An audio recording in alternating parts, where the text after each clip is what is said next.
दोस्तों, स्वागत है आपका भूगोल की नेक्स्ट क्लास में। भूगोल में आप हमने कल क्या बताया था कि नया टॉपिक स्टार्ट होगा क्या, जियोलॉजी। इससे पहले क्या हम पढ़ा चुके हैं, मैंने क्या बताया था, भूगोल को कितने पार्ट में डिवाइड करके हमको पढ़ाना था, 4 पार्ट में। कौन कौन सा? पहला पार्ट कौन था? एस्ट्रोनॉमी।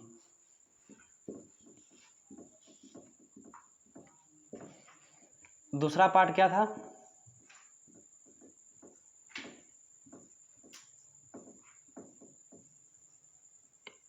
टोपोग्राफी। ये दो हमने पूरे कवर करा दिए हैं। एस्ट्रोनॉमी भी पढ़ा दिया है और टोपोग्राफी भी पढ़ा दिया। एस्ट्रोनॉमी में हमने क्या, अंतरिक्ष के बारे में डिटेल में बताया था, ठीक है। और टोपोग्राफी में मैंने बताया था ऊबड़ खाबड़ स्थलाकृति कैसे बनती है, ये भी पूरा पढ़ा दिए। अब हमारा तीसरा कौन सा टॉपिक बचा है? जियोलॉजी। कौन सा ये तीसरा चल रहा है?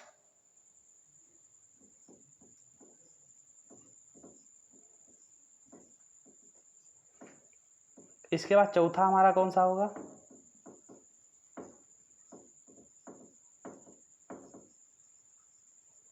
जियोग्राफी। सबसे लास्ट में हमको क्या पढ़ना है? जियोग्राफी, यानी पर्वत पहाड़ ये सब, मौसम, दिशाएं, डायरेक्शन, ये सब क्या पढ़ेंगे, किसमें? जियोग्राफी में पढ़ेंगे। अभी हमको क्या पढ़ना है? जियोलॉजी। और पढ़ कितने चुके हैं? ये दो हमारे क्या कंप्लीट हो चुके हैं। जिन लोगों ने इन इन दो टॉपिकों के बारे में नहीं जाना हो, वो जाके हमारे प्लेलिस्ट में जाके देख ले। एस्ट्रोनॉमी भी डिटेल में पढ़ाए हैं, टोपोग्राफी भी डिटेल में वीडियो पढ़े हैं, ठीक है। आज से हमको क्या, जियोलॉजी पढ़ाना है। जियोलॉजी क्या होता है, इसको मिटा देते हैं। अब ये बचा है, इसके बाद हम जियोग्राफी पढ़ाएंगे और क्या हो जाएगा, भूगोल हमारा कंप्लीट हो जाएगा, ठीक है। फिर भूगोल से एक भी क्वेश्चन आपसे नहीं छूटेगा, चाहे वो किसी भी एग्जाम का हो।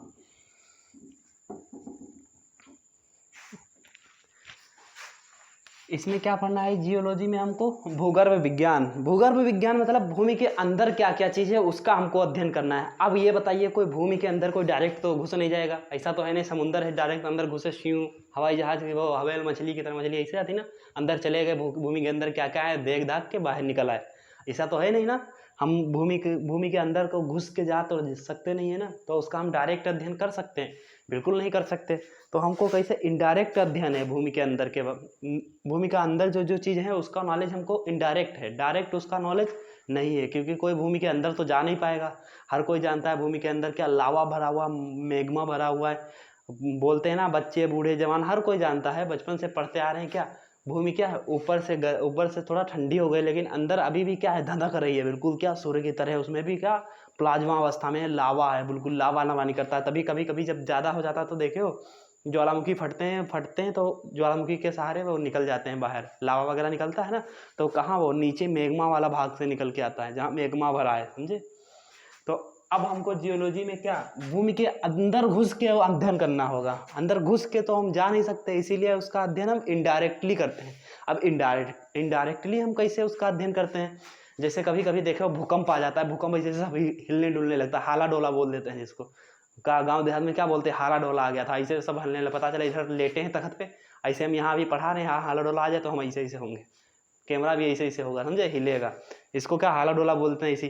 तो जब क्या बोलते हैं इसको, हाला डोला, जब यही आ जाता है क्या, यही जब भूकंप वगैरह आता है तो भूकंप से जो तरंगे वगैरह निकलती हैं उससे हमको इसका अध्ययन हो जाता है, ठीक है। और कभी कभी देखो जमीन के अंदर से फूट के लावा बाहर आ जाता है, लावा फूट के एकदम से थोड़ी फूटता है, ज्वालामुखी के सहारे वो क्या बाहर आता है। ज्वालामुखी कहते हैं, ज्वालामुखी विस्फोट हो रहा है, ज्वालामुखी फटते रहते हैं ना, तो ज्वालामुखी से क्या, उसका मैग्मा निकलता है ना, मतलब लावा के रूप में बाहर आता है। लावा वो खाने वाला लावा नहीं, समझे, पॉपकॉर्न क्या बोलते हैं उसको, पॉपकॉर्न बोल देते हैं हमारे यहाँ, तो क्या लावा बोलते हैं। भुट्टा लिया उसको क्या, जला के आग में बना लिया, क्या पॉपकॉर्न बन गया, समझे। यहाँ तो 2 रुपये कितना एक मिल जाएगा, वहाँ बाहर जाएंगे कहीं शहर वगैरह में या अच्छी जो मतलब विदेशों में तो क्या इतने से देगा, वो कितने का, 100 रुपये का, 200 रुपये का, समझे। और क्या बोल देगा, पॉपकॉर्न। अजीब अजीब नाम, अच्छा है, फिलहाल अच्छा लगता है ना। पॉपकॉर्न का और लावा को बहुत फ़र्क है ना। तो ये वाला लावा नहीं है, कौन सा, जो पृथ्वी के अंदर से जो मैग्मा निकलता है बाहर बाहर, उसी को क्या कह देते हैं, लावा। जैसे कि ये वो है, तल है, ठीक है। इसमें क्या, ये वो बने हुए हैं, पर्वत बने हैं, पर्वत से ही ये क्या, लावा, इसी से लावा निकलता है ना, इसमें से निकलता है धधकता हुआ लावा, ये सब निकलता है प्लाज्मा अवस्था में होता है। प्लाज्मा अवस्था तो जानते हैं, बताने की जरूरत नहीं, ठीक है। पढ़े हैं, जो नहीं पढ़े अभी बता देंगे प्लाज्मा क्या होता है। लावा निकलता है, ठीक है। तो इस लावे को देख के इसका हम क्या परीक्षण वगैरह करते हैं, तो इससे पता चलता है कि भूमि के अंदर क्या क्या है। क्यों?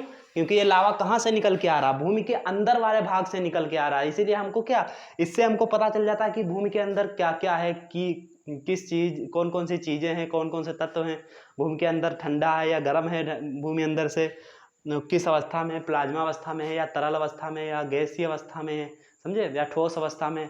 तो इससे भी अध्ययन हो जाता है। और कहीं कहीं देखते हैं भूमि चिटक जाती है, जैसे अफ्रीका महाद्वीप देखो, कुछ समय बाद अफ्रीका महाद्वीप क्या 2 भागों में बढ़ जाएगा, समझे।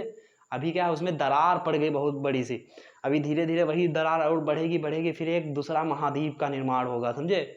उसका नाम अलग से रखेंगे। क्यों, क्या रखेंगे, होनोलोलो, कोई भी रख देंगे, ठीक है, जो अच्छा लगा वो रख दिए, समझे। होनोलोलो क्या है, होनोलोलो एक द्वीप है। पढ़े हो गए, नहीं पढ़े, चलो पढ़ाएंगे मैप में तब समझ में आएगा, ठीक है।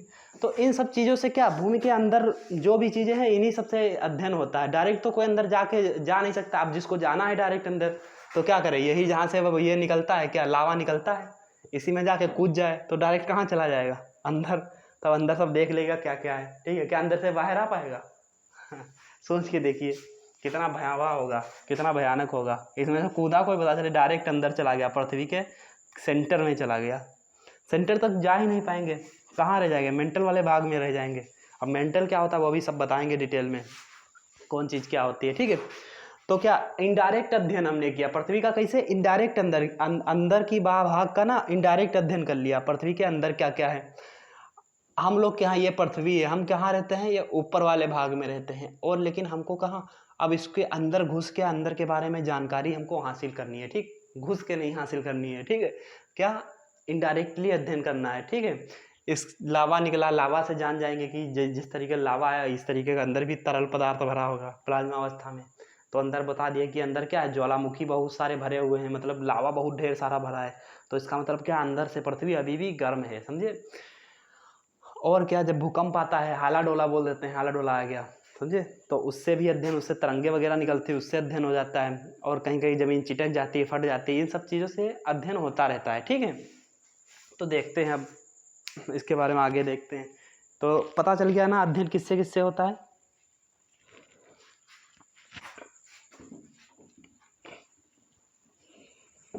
इसको मिटा देते हैं, ठीक है।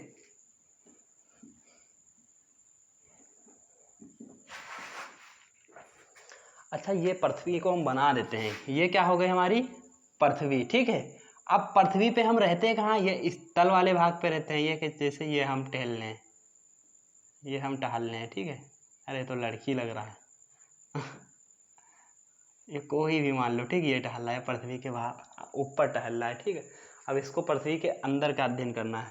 अब इसको पता चला, जैसे जैसे जैसे पृथ्वी के अंदर जाएंगे, हम पृथ्वी के अंदर अंदर घुसते जाएंगे, जैसे जैसे हम कितना 32 मीटर अंदर जाएंगे, जितना 32 मीटर अंदर जाते रहेंगे, तो हमारा 1 डिग्री, कितना, 1 डिग्री टेम्परेचर बढ़ता जाएगा। जितना ही अंदर जाएंगे, 32 डिग्री, 32 डिग्री बता रहे हैं, 32 मीटर जैसे अंदर जाएंगे उतना कितना टेम्परेचर बढ़ जाएगा, 1 डिग्री टेम्परेचर बढ़ जाएगा। मान लिया ऊपर का टेम्परेचर कितना है, ऊपर का अभी टेम्परेचर है 15, और जैसे 32 मीटर अंदर गए कितना बढ़ गया, 1 डिग्री बढ़ गया। अब कितना हो गया, 16। फिर 32 मीटर अंदर गए, फिर 1 डिग्री टेम्परेचर बढ़ गया, कितना हो गया, 17। फिर 32 मीटर अंदर गए तो 1 डिग्री फिर बढ़ गया, ठीक है। तो कितना हो गया, 18। जितना जितना अंदर जाएंगे उतना ही क्या होगा, टेम्परेचर बढ़ता जाएगा। क्यों? क्योंकि पृथ्वी के अंदर क्या है, अभी भी क्या, पृथ्वी अंदर से गर्म है, ठीक है, लावा। और जितना ही अंदर जाएंगे पृथ्वी के जितना अंदर जाएंगे उतना क्या होगा, दबाव बढ़ेगा, हमारा दबाव बढ़ेगा। और पृथ्वी के जितना अंदर जाएगा और क्या बढ़ेगा, घनत्व तो बढ़ेगा, घनत्व तो बढ़ जाएगा। जैसे पृथ्वी के अंदर अगर हम घुसते हैं तो जितने अंदर घुसेंगे पृथ्वी ऊपर से हमारे ऊपर उतना ही बढ़ती जाएगी ना। हम अंदर जा रहे हैं, पृथ्वी ऊपर आ रही, तो हमारे ऊपर उसका प्रेशर पड़ेगा ना, जोर पड़ेगा ना, तो क्या होगा, दबाव बढ़ेगा ना। तो जितना ही अंदर जाते रहेंगे उतना ही क्या होगा, दबाव बढ़ेगा, ऑक्सीजन वगैरह कम होती जाएगी, तो कम हो ही जाएगी। और क्या, घनत्व तो बढ़ता जाएगा। जिससे अंदर जाएंगे, पृथ्वी के अंदर जाते रहेंगे, पृथ्वी का अंदर से घनत्व क्या है, ज़्यादा है, ऊपर का कम है, अंदर अंदर से बढ़ता जाएगा घनत्व, ठीक है। तो 32 मीटर अंदर जाने पे कितना टेम्परेचर बढ़ता है, 1 डिग्री सेंटीग्रेड बढ़ता है, ठीक है। अच्छा कभी कभी देखे होंगे ना, कभी गर्मी में भी देखे होंगे, सर्दी में भी देखे होंगे। गर्मी में क्या, गर्मी में कभी जिसके घर हो यहाँ वो तो आजकल तो क्या मोटर लगे हैं, पानी चला दिए निकल आया पानी। मोटर से भी कोई चीज़ ले लो, नल वगैरह लगे होते हैं ना जिसको हाथ से ढालने वाला, ऐसे ऐसे हाथ से ऐसे यूँ ढार रही है, पकड़ के ढार रहे हैं ना, ढारते हैं पानी, ढारना कहते हैं ना, निकलते हैं पानी निकलता है, उसे चलाते हैं डंडा से, डंडा चलाते हैं पानी निकलता है। तो देखे होंगे गर्मी के दिन में ना जब थोड़ा नल चला दो तो पानी कैसा निकलने लगता है, ठंडा निकलने लगता है, ठीक है। और वही उसका अपोजिट होता है, जबकि गर्मी है, गर्मी के दिन में गर्म निकलना चाहिए, समझे। गर्मी है, गर्मी के दिन में कैसा निकलता है पानी, ठंडा निकलता है। थोड़ा नल चला दो उसके बाद पानी कैसा ठंडा ठंडा निकलने लगता है, निकलता है। और यही क्या होता है जाड़े के दिन में, क्या होता है थोड़ा चला दो तो पानी कैसा गर्म निकलने लगता है। जबकि पृथ्वी की सतह का टेम्परेचर कितना होता है, 15 डिग्री सेंटीग्रेड होता है। कितना, 15 डिग्री सेंटीग्रेड होता है। कहाँ पे लिख दे इसको, चलो यहाँ पे लिख देते हैं। पृथ्वी जो है, पृथ्वी की सतह जिस पे हम लोग रहते हैं, यहाँ ये वाला सब एरिया, ठीक, ऊपर वाला है, इसका टेम्परेचर कितना है, 15 डिग्री सेंटीग्रेड होता है, ठीक है। इसका टेम्परेचर कितना होता है, 15 डिग्री सेंटीग्रेड होता है, ना इससे कम होता है ना ज़्यादा होता है। तो इसी तल वाले भाग से, इसी सतह वाले, समझे, इसी सतह वाले भाग से पानी बाहर निकलता है। तो पानी का भी टेम्परेचर कितना होना चाहिए, 15 होना चाहिए। होना क्या चाहिए, होता ही है, ठीक है, 15 ही होता है टेम्परेचर। पानी का टेम्परेचर कितना होगा फिर, जो पानी पर सतह से निकलेगा कितना होगा उसका टेम्परेचर, 15 होगा। क्यों, क्योंकि सतह में है, सतह का टेम्परेचर कितना होता है, 15। जब सतह से निकलेगा तो पानी निकल रहा है, तो पानी का भी टेम्परेचर कितना हुआ, 15 हुआ। अब यही जब इसी का टेम्परेचर देखो 15 है, पानी का टेम्परेचर कितना है, 15 है। यही पानी जब हम गर्मियों में ढारते हैं, पर गर्मियों में नल से बाहर निकालते हैं तो वो ठंडा काहे लगने लगता है, समझे। और जबकि टेम्परेचर कितना है, एक ही है, कितना है, 15 है। और यही पानी जब हम जाड़े के दिनों में, ठंड के दिनों में नल से निकालते हैं तो क्या हमको गरम गरम महसूस होता है, गरम गरम पानी निकल रहा है। थोड़ा चला लेते हैं तो क्या पानी गर्म लगने लगता है, ऐसा लगता है गर्म पानी निकल रहा है, अब इससे क्या करें, नहा ले, स्नान कर लें, ठीक है।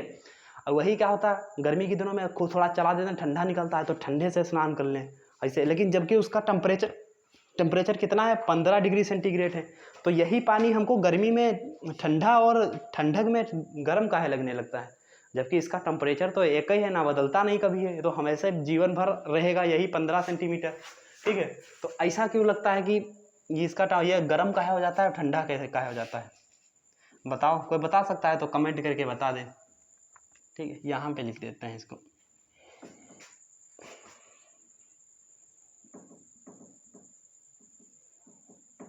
सतह का टेम्परेचर कितना होता है, 15 डिग्री सेंटीग्रेड, ठीक है।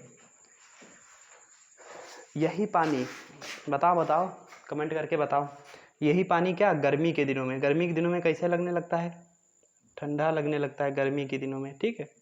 पृथ्वी को थोड़ा अंदर से काटना, इधर काट देते हैं, इधर लिखते हुए बनेगा, ठीक है। और यही पानी क्या ठंड के दिनों में, यहाँ मान लिया ठंड हो गई, ठंड के दिनों में कैसा गर्म निकलने लगता है पानी। और जबकि पानी का टेम्परेचर उतना ही है, जब टेम्परेचर उतना है तो नॉर्मल हमको लगना चाहिए ना, फिर अलग अलग काहे लगता है, गर्मी के दिनों में ठंडा काहे लगता है, ठंडक के दिनों में गर्म पानी काहे लगता है। जब उसका टेम्परेचर एक है तो एक ही टेम्परेचर से निकलना चाहिए ना, फिर ठंडा गर्म काहे होता रहता है, तो क्यों होता है ठंडा गर्म। अब उसका रीजन समझते हैं। जैसे मान लिया गर्मी है,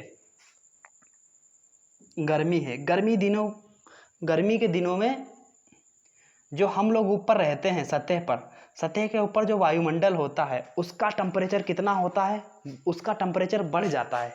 कितना होता है, 30 से लगभग 35-40 के करीब आ जाता है, 30 से 40 डिग्री सेंटीग्रेड के करीब आ जाता है, ठीक है।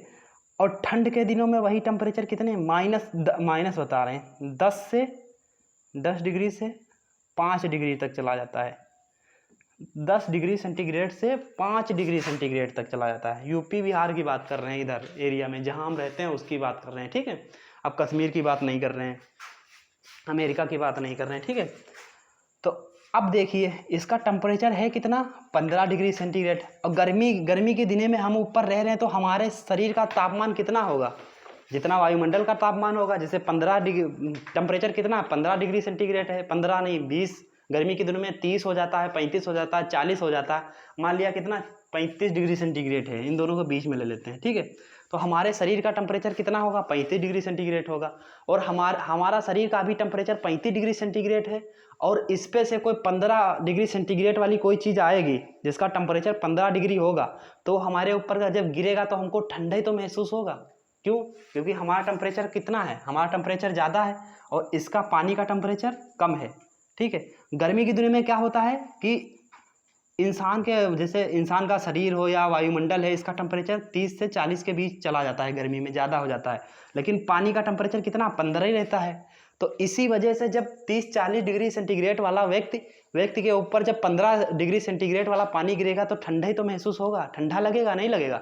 तो यही कारण है कि गर्मी के दिनों में जो पानी नल से निकलता है उसका टेम्परेचर नहीं बदलता, उसका टेम्परेचर कितना, 15 ही रहता है, लेकिन वो आता किस टेम्परेचर में है, 30 से 40 डिग्री सेंटीग्रेड वाले टेम्परेचर में आएगा। जब ज़्यादा डिग्री सेंटीग्रेड वाले टेम्परेचर में आएगा तो कम डिग्री सेंटीग्रेड वाला टेम्परेचर ठंडा लगने लगेगा, नहीं लगने लगेगा। और यही टेम्परेचर, यही जब ठंडक के मौसम में होता है, ठंडक के मौसम में टेम्परेचर 10 से लगभग 5 तक चला जाता है, गिर जाता है ना। तो क्या हो जाता है, अब शरीर का हमारे टेम्परेचर कहाँ 10 से 5 हो गया लगभग। अब क्या है, इससे कम टेम्परेचर हो गया, इससे कम हो गया, मतलब ये पानी का हम पे ठंडक का कोई प्रभाव नहीं पड़ेगा, मतलब इससे भी कम टेम्परेचर हो गया है, 10 से 5 हो गया। तो 10 से 5 टेम्परेचर की जब हमारी बॉडी होगी, वायुमंडल का टेम्परेचर 10 से 5 हो गया है, तो इस पे जब ये 15 सेंटीग्रेड वाला पानी गिरेगा हमारे ऊपर तो कैसा, गर्म ही तो लगेगा। क्यों? क्योंकि अभी हमारी बॉडी कितनी, 5 से 10 सेंटीग्रेड है टेम्परेचर इसका, और गर्मी के दिनों में कितना था, 30 से 40 था। जब 30 से 40 था तब इस पे ये पानी गिरता था, ठंडा लगता था। क्यों? क्योंकि इसका टेम्परेचर इस गर्मी के टेम्परेचर से कम था, और यही गर्म लगने लगा कब, ठंड के दिनों में। क्यों? क्योंकि ठंड के दिनों में ना इस हमारे शरीर का वायुमंडल का टेम्परेचर कितना, 10 से 5 चला जाता है। जब कम टेम्परेचर वाले इंसान पर अधिक टेम्परेचर वाला पानी गिरेगा तो क्या, गर्म ही लगेगा ना। तो यही कारण है कि ठंड के दिनों में पानी कैसा, गर्म लगने लगता है हल्का। जब हमारे ऊपर पानी गिरता है तो कैसा, गरम गरम लगने लगता है, समझे। और जब यही गर्मी के दिनों में गिरता है तो हमको ठंडा लगने लगता है। क्यों? क्योंकि यहाँ टेम्परेचर ज़्यादा है, यहाँ कम है, यहाँ ज़्यादा, यहाँ कम है, यहाँ ज़्यादा है, ठीक है। जैसे हमारा टेम्परेचर है, मेरा टेम्परेचर मान लो 30 डिग्री सेंटीग्रेड है, ठीक है। अब हमारे अंदर मतलब तापमान हमारा कितना, 30 डिग्री सेंटीग्रेड हो गया है, ठीक है। अब हमको कोई 30 डिग्री सेंटीग्रेड वाली चीज़ कोई पकड़ा दी जाए जिसका टेम्परेचर 30 हो, तो हमको कोई प्रभाव ही नहीं पड़ेगा। यही हमको कोई 50 डिग्री सेंटीग्रेड वाली पकड़ा दे तो क्या होगा, हमारा हाथ जलने लगेगा, गर्म होगा ना अपेक्षा। यही क्या है, 5 डिग्री सेंटीग्रेड वाला कोई चीज़ पकड़ा दे हमारे, तो हमको क्या, ठंडा महसूस होगा। क्यों? क्योंकि हमारे टेम्परेचर से वो कम है, समझे। यही कारण है, देखो कहीं क्या बोलते हैं, ठंड के मौसम क्या बोलते हैं, जो लोग बर्फीले क्षेत्र में रहते हैं, समझे, बर्फीले क्षेत्र में रहते हैं उनको इतना ठंड नहीं लगती। क्यों? क्योंकि वो उस परिस्थिति में रहने लायक हो जाते हैं, मतलब रहना सीख लेते हैं। अब उनको यहाँ गर्मी में लाएंगे तो यहाँ रह पाएंगे, नहीं रह पाएंगे। चलो, तो इसके आगे क्या, भूमि के अंदर हम घुसते हैं थोड़ा। भूमि के अंदर 32 मीटर अंदर जाने पर कितना टेम्परेचर बढ़ता है, 1 डिग्री सेंटीग्रेड बढ़ जाता है, ठीक है। अच्छा, पृथ्वी का अध्ययन सबसे पहले किसने किया?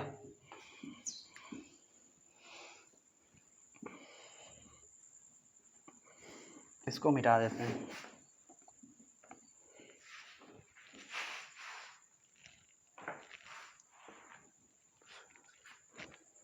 एक वैज्ञानिक थे, कौन? Edward Suez.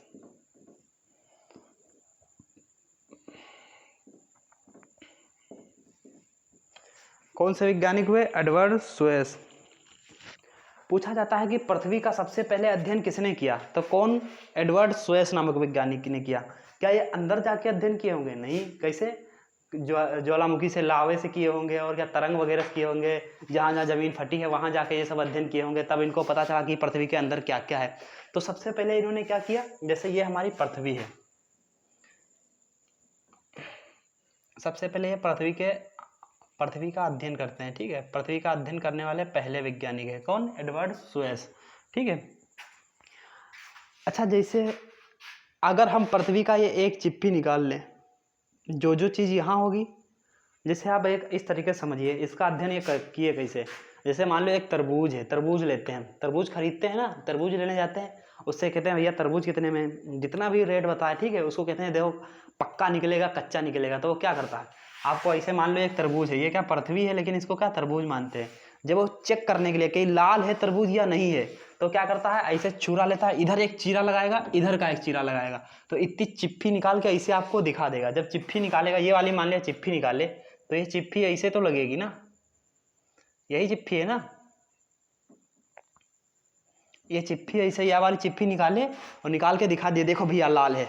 अगर यहाँ इतने भाग में लाल हुआ तो हम जान जाएंगे कि ये पूरा भाग भी कैसा लाल होगा। अगर यहाँ ये वाला भाग खराब हो गया तो ये पूरा भाग भी खराब होगा ना। मतलब जो जो चीज़ यहाँ होगी वो सारी चीज़ें का यहाँ भी होंगे। क्यों? क्योंकि ये बिल्कुल ये सेंटर है इसका, समझे, यहाँ से लेके यहाँ तक निकाल लिया, बिल्कुल सेंटर तक काट लिया, ठीक है। तो जो चीज़ें यहाँ होगी वही तो यहाँ होंगी ना। तो हम भी क्या करते हैं, पृथ्वी पूरा तो कैसे पढ़ाते रहेंगे, बड़ा टाइम लगेगा, ठीक है। तो हम भी क्या करते हैं, इसकी एक चिप्पी काट के निकाल लेते हैं, एक चिप्पी निकाल लिए काट के, जो जो चीज़ यहाँ होगी ये चिप्पी निकाल के हम यहाँ रख देते हैं अलग से। ये मान लो तरबूज की चिप्पी है, ये काट के निकाल लिए, ठीक है, निकाल लिए। अब ये एक चिप्पी निकाल लिया, अब ये पूरी पृथ्वी को मिटा दें, जैसे एक चिप्पी हमने काट लिया है। अब इसी को पढ़ते हैं, खाली इसको पढ़ेंगे, जो जो चीज़ इसमें होगी वही सारी पूरी पृथ्वी में होगी ना। मान लिया यहाँ कोई भी चीज़ इस क्षेत्र में पाई जाती है, ठीक है, पृथ्वी के इस क्षेत्र में, तो पृथ्वी के पूरी यही लाइन में क्या वो चीज़ पाई जाएगी ना, बिल्कुल पाई जाएगी, ठीक है। जो चीज़ यहाँ पाई जाएगी इस एरिया में, वो इस एरिया में पूरी पाई जाएगी, जो यहाँ होगा वो यहाँ होगा, समझे। तो इसी क्या करेंगे, एक चिप्पी ये काट लेते हैं, इसको ही पढ़ते हैं, क्योंकि पूरी पृथ्वी में पढ़ बनाएंगे तो बहुत बड़ा लगेगा, डायग्राम बड़ा बन जाएगा और टाइम भी समझने में ज़्यादा लगेगा। हम क्या एक चिप्पी पढ़ लेते हैं, जैसे तरबूज की एक चिप्पी निकाल के खा लेते हैं, वो मीठी है तो पूरा तरबूज मीठा होगा, ठीक है। तो हमको क्या खाली यही चिप्पी पढ़ना है। चलो अलग से बना लेते हैं चिप्पी को, चिप्पी कहते हैं, समझ में आया चिप्पी क्या होता है? जो चिप्पी ना जानता है वो समझ जाए, ठीक है। अब इसको क्या थोड़ा बड़ा करके बनाते हैं। इन्होंने क्या इसका अध्ययन किया सबसे पहले, किसने, कौन से वैज्ञानिक थे, एडवर्ड स्वेस। इन्होंने क्या इसको 3 भागों में बांट दिया, ठीक है। पहली भाग को जब ऊपर वाले भाग का अध्ययन किया, ये भाग इन्होंने देखी कि कैसी है, ठोस है, ठीक है। इनमें जो जो तत्व निकले इन्होंने, और दूसरा भाग ये, तीसरा, पहले भाग आपको बता देते हैं, ठीक। इन्होंने क्या पृथ्वी को, पूरी पृथ्वी को 3 भाग में बांट दिया, 1 भाग, 2 भाग, 3 भाग, ठीक है। इन्होंने किसी चीज़ का नाम अलग से नहीं रखा, ठीक है। जो जो चीज़ इसमें मिली उसी के नाम पे उसका नाम रख दिए ये। जब इन्होंने क्या ऊपर वाले भाग का अध्ययन किया तो इसमें कौन कौन सा तत्व की अधिकता निकली, सिलिका की अधिकता निकली और एल्युमिनियम की अधिकता निकली। तो इन्होंने अलग से इसका नाम नहीं रखा है, इन्होंने इसका नाम यही रख दिया, सियाल, यानी सिलिका और एल्युमिनियम की अधिकता निकली तो इन्होंने क्या नाम रख दिया, सियाल। और फिर जब नीचे वाले भाग का अध्ययन किया तो इसमें क्या निकला, सिलिका और मैग्नीशियम, क्या,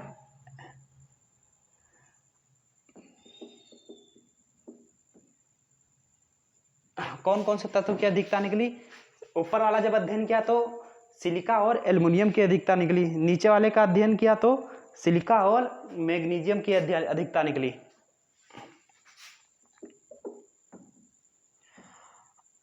और नीचे वाले का अध्ययन किया तो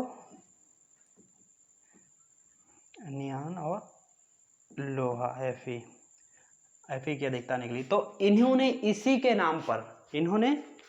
नाम पर इसका नाम रख दिया, ठीक है। कितने पार्ट में डिवाइड कर दिए, 3 पार्ट में। इसका क्या नाम रख दिए, सिलिकॉन की अधिकता थी और एल्युमिनियम की अधिकता थी, तो इसका नाम ही रख दिया ये क्या, सियाल। इसमें किसकी अधिकता थी, सिलिकॉन और मैग्नीशियम, तो इसका नाम रख दिया सीमा। इसका क्या अधिकता थी, निकिल की अधिकता थी और Fe लोहा की अधिकता थी, ठीक है। तो इन्होंने जो जो तत्व जहाँ जहाँ पाए, ठीक है, उसी के नाम से उसका नाम रख दिए, उसी तत्व के नाम से उसका नाम रख दिए। तो इसका क्या नाम है, सियाल, सीमा, नीफे, ठीक है। देखो तत्व भी वही है, ठीक है, यानी निकिल यहाँ पाया गया और Fe लोहा पाया गया। जो उन्होंने ऊपर वाली ये परत इसका अध्ययन किया था, ठीक है, इसका अध्ययन किया था, तो ये क्या बोले कि ऊपर वाली जो परत है वो किस फॉर्म में है, एसिड फॉर्म में है। किस में है, एसिड, यानी ये अभी भी अम्लीय अवस्था में है। जो ये वाला भाग का अध्ययन किए, ये दूसरे भाग का, ये क्या बोल दिए, ये बेस है यानी क्षारीय है। और नीचे वाले को क्या बोले, ये अभी भी कैसे, द्रव अवस्था में है, द्रव अवस्था में। जो एडवर्ड सोयस नामक वैज्ञानिक थे, इन्होंने क्या, पृथ्वी को चिप्पी काटी, पृथ्वी की एक जो ऊपर वाली परत का अध्ययन किया, उसमें क्या सियाल, सीमा, मतलब सियाल, सीमा, नीफे, तीनों का नाम रख दिया। ऊपर कौन से तत्व की अधिकता थी, सिलिकॉन और एल्युमिनियम की अधिकता थी, तो इसका नाम रख दिया सियाल। इसमें सिलिकॉन और मैग्नीशियम की अधिकता थी, तो सीमा। इसमें नीफे, नियान और किसकी, लोहा की अधिकता थी, एफी, ठीक है। तो इसका नाम रख दिया, इसकी के नाम पे रख दिए। इन्होंने क्या, अलग से कोई नाम नहीं दिया। इसी तरीके जो आधुनिक विचारधारा के लोग आएंगे वो उसका नाम अलग अलग नाम रखेंगे, ठीक है। अच्छा, इन्होंने और कुछ बताया, कैसे बता दे, पूछ लिया जाता है पृथ्वी का घनत्व कितना है, तो हम लोग बोल देते हैं कि 5.5, कितना, 5.5 ग्राम प्रति सेंटीमीटर क्यूब। कितना घनत्व है, 5। ये निकल के कहाँ से आया, जब इन्होंने ऊपर वाली परत का अध्ययन किया तो इसका घनत्व कितना निकल के आया, 2.5, 2.5, ठीक है। जैसे हम लोग जहाँ रहते हैं, ऊपर वाले भाग पे रहते हैं, इसका जब ऊपर की मिट्टी चेक करोगे, समझे, तो कितने निकल के आएगी, 2.5 सेंटीमीटर निकल के, कितना निकल के आया, 2.5 ग्राम निकल के आएगी। और जो कोई इसको नापते किस में है, घनत्व को किस में नापते हैं,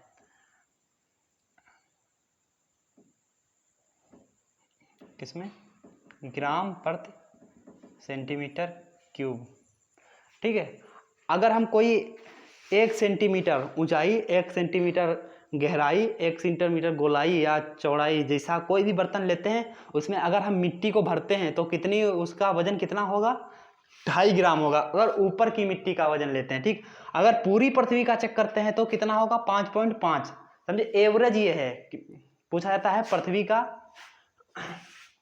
पृथ्वी का घनत्व कितना है, तो कितना, 5.5। ये खाली एवरेज घनत्व है, ये नहीं है खाली ऊपर की मिट्टी लेके इसको नाप लिए, तो ऊपर की मिट्टी नापोगे तो कितना, 2.5 आएगा, ठीक है। और नीचे वाली फिर इसके ये वाले परत में गए, इसमें जब नापा, इसका घनत्व देखा तो कितना निकला, 4। इसका घनत्व कितना है, 4। जब सबसे अंदर गए, कोर वाले भाग में, कोर अभी तो नहीं कह सकते, क्या है, नीफे, ठीक है, इसमें गए सबसे केंद्र वाले भाग में, तो इसका घनत्व नापे तो कितना, घनत्व देखे तो कितना हुआ, इसका घनत्व 13, कितना है, 13 घनत्व। पहले वाले का कितना था, 2.5, देखो कितना, 2.5। दूसरे वाले का 4, तीसरे वाले का 11। और कितने हैं टोटल परतें, कितनी है, 1 2 3 3।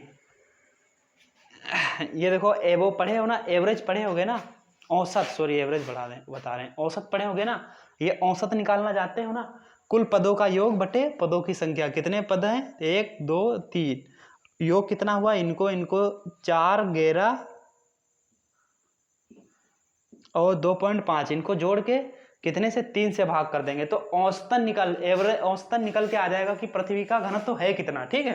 तो जब इनको जोड़ते हैं, सबको जोड़ते हैं, कितना हुआ, 11 4 15, 15 2 17, 17.5 यानी 17.5, 17.5। जब इसको 3 से काटते हैं, 3 3 बचे 15, कितना निकल के, कितना बचा, 2, यानी 2.5 बचा, लगभग समथिंग 5 के करीब है। 3 5 15, 3 6 18, 3 7 21, लगभग 5 के करीब है, ठीक। तो इसीलिए इसको क्या बोल देते हैं, 5.5। पृथ्वी का घनत्व कितना है, 5.5, लगभग 5.5 के करीब है, थोड़े ज़्यादा है, ठीक है।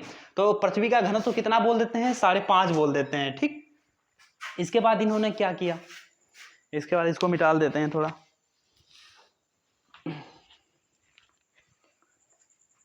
इसको मिटा दे। अब पृथ्वी का घनत्व भूलेंगे तो नहीं, कितना है, 5.5। कैसे निकालें, सबका घनत्व, ऊपर वाली परत का कितना घनत्व है, 2.5, उसके नीचे वाली का 4, उसके नीचे वाली का 11, ठीक है।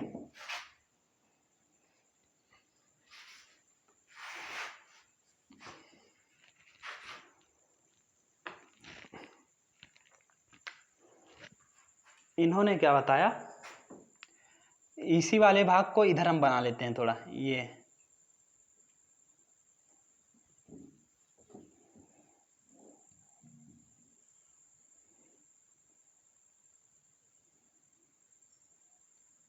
ऊपर वाली परत है कौन सी, सियाल, दूसरी वाली परत सीमा, तीसरी वाली परत नीफे।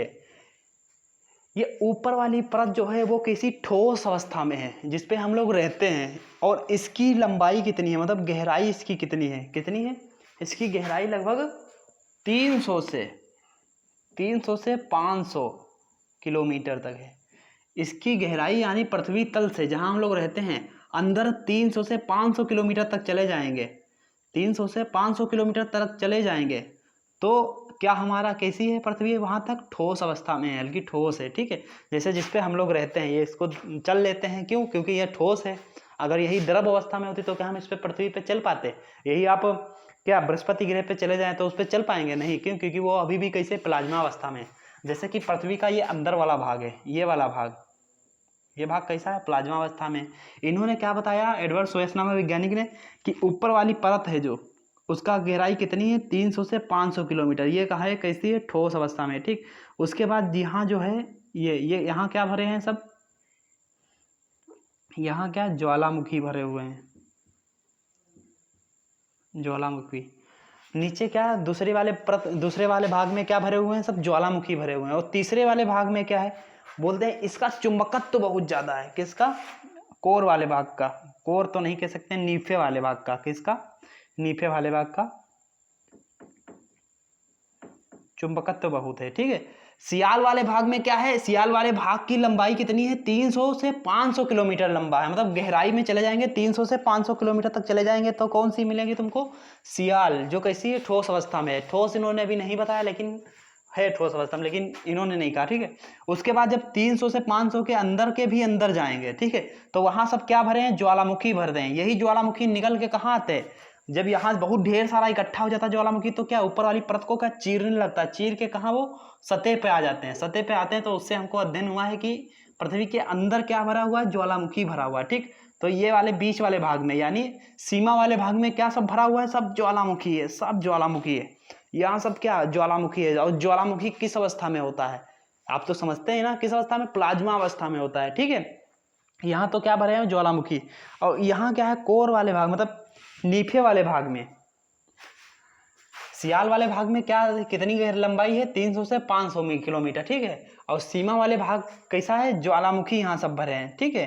और ये जो नीफे वाला भाग है जिसका घनत्व तो गहरा है, वो कैसा है, अभी भी चुंबकत्व अवस्था में, चुंबकत्व है, इसमें बहुत ढेर सारा चुंबकत्व है, जिसका गुरुत्वाकर्षण जिसके वजह से बढ़ जाता है, ठीक। चुंबकत्व तो ज्यादा है। ये किसने बताया, ये सारी बातें किसने बताई, एडवर्ड सोयस नामक वैज्ञानिक ने बताई। जो ऊपर वाली परत था इन्होंने नाम लिख दिया सियाल, सीमा, नीफे। जो तत्व हैं उन्हीं के नाम से उसको याद कर लेंगे, ठीक है। सियाल, सीमा, नीफे। सियाल का घनत्व कितना है, 2.5। सीमा का घनत्व, सीमा तो लड़की का नाम भी होता है ना, तो उससे याद रखेंगे। सीमा नाम बहुत जल्दी याद हो जाएगा ना, बहुत लोगों का नाम सीमा होता है, ठीक है।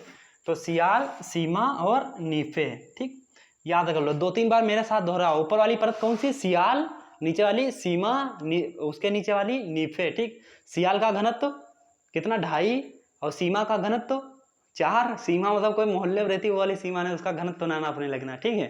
कह रहा हो तुमको उसमें नापते हैं सेंटीमीटर, ग्राम पर सेंटीमीटर क्यूब में नाप दो पकड़ के, ठीक है। तो वो वाली नहीं, ये सिलिका और मैग्नीशियम वाली सीमा है, ठीक है। और उसके नीचे वाले भाग का क्या कितना घनत्व है, कितना गहरा घनत्व है, किस अवस्था में है, द्रव अवस्था में है, ठीक है।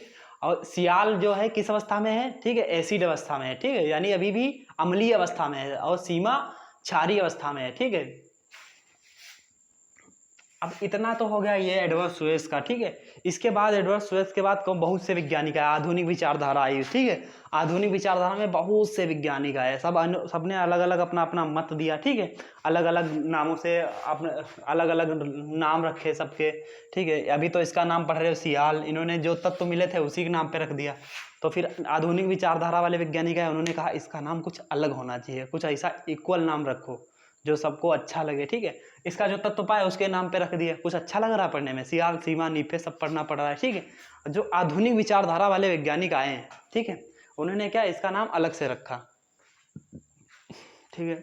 तो आधुनिक विचारधारा के जितने भी वैज्ञानिक आए, ठीक है, उनका नाम पूछा जाए आधुनिक विचारधारा किस वैज्ञानिक ने दी, तो कोई एक वैज्ञानिक नहीं था, ठीक है। उसने पूरी क्या है, पूरी छावर भर के आ गए, ठीक है। क्या बोलते हैं गाँव देहात में, बोले छावर में एकदम से आ गए सब वैज्ञानिक, ठीक है। अपना अपना अलग अलग मत दिए, लेकिन क्या है, पहले सबसे पहले पृथ्वी का अध्ययन किसने किया था, तो एडवर्ड सुएज नामक वैज्ञानिक ने किया था, ठीक है। इन्होंने जो जो दिया था, क्या, सियाल, सीमा, नीफे, घनत्व तो सबका याद कर लो, ठीक है। किसका घनत्व तो कितना है, पृथ्वी का घनत्व तो पूछा जाए तो कितना 5.5 है, ठीक है। और ये इन्होंने क्या, ऊपर वाली परत कितनी, इसकी लंबा गहराई कितनी है, 300 से 500 किलोमीटर, ठीक है। अब इसके बाद बताएंगे ऊपर वाली परत जो है वो है पूरी पृथ्वी का कितना है। सब आगे पढ़ेंगे, बड़ा इंटरेस्टिंग चीजें हैं, आगे पढ़ते रहेंगे तो बड़ा इंटरेस्ट आता रहेगा, ठीक है। तो जो आधुनिक विचारधारा के वैज्ञानिक आए उसके बारे में हम आपको क्या कल बताएंगे, ठीक है। चलिए दोस्तों, तो आज तक यहीं रखते हैं। उसके बाद आधुनिक विचारधारा में बहुत ढेर सारे वैज्ञानिक हैं, तो उनको अभी पढ़ाएंगे तो बहुत लंबा वीडियो हो जाएगा, तो उनको क्या कल नेक्स्ट क्लास में पढ़ाते हैं, ठीक। जब तक के लिए जय हिंद दोस्तों।